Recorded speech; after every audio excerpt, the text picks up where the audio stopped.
বাংলাদেশে ড্রোনের কারখানা তৈরি করতে চায় তুরস্ক। এতে বাংলাদেশের লাভ কি, ক্ষতি কি? আসুন দেখি বিস্তারিত। বাংলাদেশের সঙ্গে দ্বিপাক্ষিক বাণিজ্য আরো সম্প্রসারণ এবং প্রতিরক্ষা শিল্পে সহযোগিতা জোরদারের আগ্রহ প্রকাশ করেছে তুরস্ক। একই সঙ্গে দুই দেশের দীর্ঘদিনের অংশীদারিত্বকে আরো শক্তিশালী ও বহুমাত্রিক পর্যায়ে উন্নীত করার প্রত্যয় ব্যক্ত করেছে দেশটি। শুক্রবার রাজধানীর একটি হোটেলে বাংলাদেশের পররাষ্ট্রমন্ত্রী ডক্টর খলিলুর রহমানের সঙ্গে বৈঠক করেন তুরস্কের পররাষ্ট্রমন্ত্রী হাকান ফিদান। বৈঠক শেষে যৌথ সংবাদ সম্মেলনে দুই দেশের সম্পর্ক, বাণিজ্য, প্রতিরক্ষা সহযোগিতা, আঞ্চলিক ও আন্তর্জাতিক বিভিন্ন ইস্যুতে নিজেদের অবস্থান তুলে ধরেন তারা। সংবাদ সম্মেলনে তুরস্কের পররাষ্ট্রমন্ত্রী হাকান ফিদান বলেন, বাংলাদেশের সঙ্গে তাদের সম্পর্ক শুধু বন্ধুত্বের নয়, বরং একটি দীর্ঘস্থায়ী ও কৌশলগত অংশীদারত্বের ভিত্তিতে গড়ে উঠেছে। তিনি জানান, বর্তমানে দুই দেশের দ্বিপাক্ষিক বাণিজ্যের পরিমাণ প্রায় $1.3 বিলিয়ন। এই বাণিজ্য আরো বাড়িয়ে $2 বিলিয়ন উন্নীত করার লক্ষ্যে উভয় দেশ কাজ করবে। হাকান ফিদান বলেন, আজকের বৈঠকে বাণিজ্য সম্প্রসারণের পাশাপাশি প্রতিরক্ষা শিল্পে সহযোগিতা বৃদ্ধির বিষয়েও আলোচনা হয়েছে। দুই দেশের প্রতিরক্ষা শিল্পের উন্নয়ন ও সহযোগিতা জোরদারে প্রয়োজনীয় পদক্ষেপ নেওয়া যেতে পারে বলেও মন্তব্য করেন তিনি। এ বিষয়ে সম্ভাব্য বিভিন্ন ক্ষেত্রে একে একে পর্যালোচনা করা হয়েছে বলে জানান তুরস্কের পররাষ্ট্রমন্ত্রী। এ সময় বাংলাদেশের আন্তর্জাতিক অঙ্গনে ক্রমবর্ধমান ভূমিকার প্রশংসা করেন হাকান ফিদান। তিনি বলেন, জাতিসংঘের সাধারণ পরিষদের সভাপতি নির্বাচনে বাংলাদেশের বিজয় দেশের জন্য একটি গুরুত্বপূর্ণ অর্জন। এটি আন্তর্জাতিক সম্প্রদায়ের কাছে বাংলাদেশের মর্যাদা ও গ্রহণযোগ্যতার একটি গুরুত্বপূর্ণ স্বীকৃতি। ডক্টর খলিলুর রহমানের নেতৃত্ব ও অভিজ্ঞতার প্রশংসা করে তিনি বলেন, বিশ্ব শান্তি, স্থিতিশীলতা ও সমৃদ্ধি প্রতিষ্ঠার প্রচেষ্টায় তিনি গুরুত্বপূর্ণ অবদান রাখবেন বলে তুরস্কের পূর্ণ আস্থা রয়েছে। ভবিষ্যতেও বাংলাদেশের পাশে থেকে তাকে সমর্থন অব্যাহত রাখবে তুরস্ক। তুরস্কের পররাষ্ট্রমন্ত্রী আরো বলেন, 2026 সালের 12 ফেব্রুয়ারি শান্তিপূর্ণ পরিবেশে অনুষ্ঠিত নির্বাচন ও গণভোটের মাধ্যমে বাংলাদেশ একটি নতুন যুগে প্রবেশ করেছে। এই অগ্রযাত্রায় তুরস্ক সন্তোষ প্রকাশ করেছে।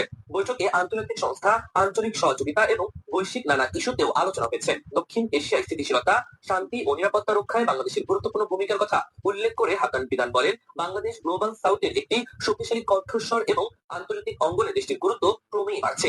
এদিকে সাংস্কৃতিক সহযোগিতা বৃদ্ধির অংশ হিসেবে বাংলাদেশের সংস্কৃতি মন্ত্রী নিতাই রায় চৌধুরীর সঙ্গে সাংস্কৃতিক বিনিময় ও ঐতিহ্য সংরক্ষণ বিষয়ে একটি সমঝোতা স্মারক স্বাক্ষরের কথাও জানান তিনি। এই উদ্যোগ দুই দেশের জনগণের মধ্যে সম্পর্ক আরো গভীর করবে বলে আশা প্রকাশ করেন তুরস্কের পররাষ্ট্রমন্ত্রী।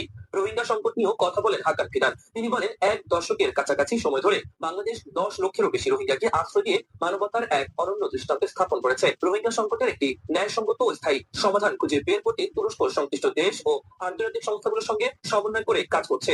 একই সঙ্গে আন্তর্জাতিক সম্প্রদায়ের আলোচনায় বিষয়টিকে সক্রিয় রাখতে অব্যাহত প্রচেষ্টা চালিয়ে যাচ্ছে দেশটি।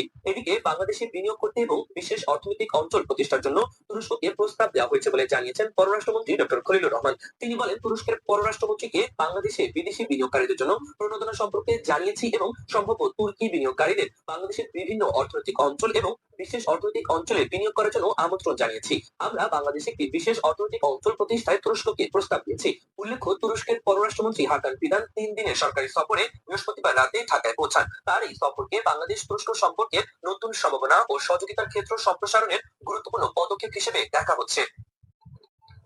আপনারা দেখলেন, তুরস্কের পররাষ্ট্রমন্ত্রী বাংলাদেশ সফরে এসে বাংলাদেশের সঙ্গে বিশেষ বৈঠক করেছে এবং সে বৈঠকে বাংলাদেশে তুরস্কের বিশেষ বিশেষ কিছু বৈদেশিক বিনিয়োগ তারা করবে। তার মধ্যে উল্লেখযোগ্য, বাংলাদেশে তারা একটা ড্রোন কারখানা তৈরি করবে। আর এটা কোনো ভিডিও বা ছবি তোলা ড্রোন নয়, যে ড্রোন দিয়ে ইরান, ইসরায়েল বা আমেরিকান বিভিন্ন ঘাঁটিতে হামলা চালিয়েছে। আর এই ড্রোন কারখানা যদি বাংলাদেশে দেওয়া হয়, বাংলাদেশের জন্য দুই সাইডে লাভ আছে। এক হলো, বাংলাদেশে কিছু বৈদেশিক মুদ্রা অর্জিত হবে, বাংলাদেশের বিদেশিদের বিনিয়োগ বাড়বে। দ্বিতীয় হলো, বাংলাদেশে এই যে কথায় কথায় ভারত বলে হামলা করব হামলা করব, এই হামলা আর করতে পারবে না। তুরস্ক, চীন এইসব দেশের মধ্যে যখন বিভিন্ন কোম্পানি বা বড় বড় কারখানা এই দেশের মধ্যে, আমাদের বাংলাদেশের মধ্যে তৈরি হয়ে যাবে, তখন চাইলেই ভারত অ্যাটাক করতে পারবে না, হামলা করতে পারবে না। কারণ এখানে বড় বড় শক্তিশালী দেশের বিনিয়োগকারীরা বিনিয়োগ করে বিভিন্ন কারখানা তৈরি করবে। আর বাংলাদেশে হামলা করতে গেলে এই কারখানাগুলোতে হামলা হবে। আর হামলা হলে চীন তার কারখানাগুলোতে যদি কোনো দেশ হামলা করে, চীন ছেড়ে দিবে না। তুরস্কের কোনো কারখানাতে যদি বম পড়ে, তাহলে তুরস্ক ছেড়ে দিবে না।